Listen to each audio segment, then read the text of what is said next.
La digitalisation dans l'entreprise, c'est le fait de transférer sur un modèle numérique les informations qui correspondent à la réalité du métier. Alors dit comme ça, c'est très compliqué.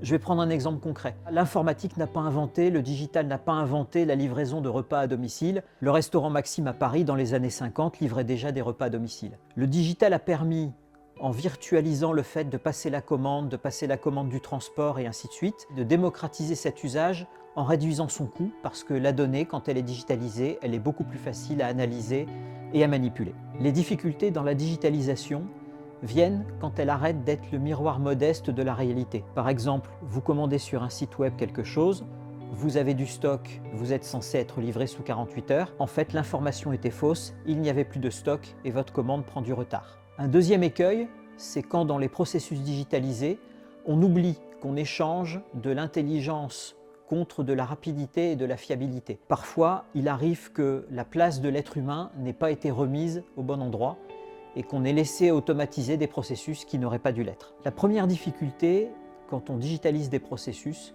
c'est que tout le monde parle le même langage. On a tous en tête la réunion commerciale où le responsable des ventes arrive avec des chiffres, que le responsable de la finance arrive avec des chiffres différents.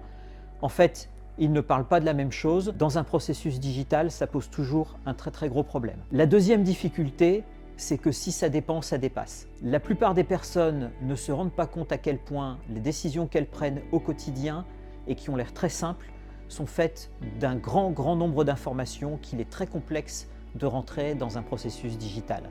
La troisième complexité, c'est que la digitalisation, c'est quelque chose qui va bouger en même temps les outils qu'utilisent les collaborateurs, mais également l'organisation et la façon dont ils travaillent. Elle est donc une double source de génération de stress.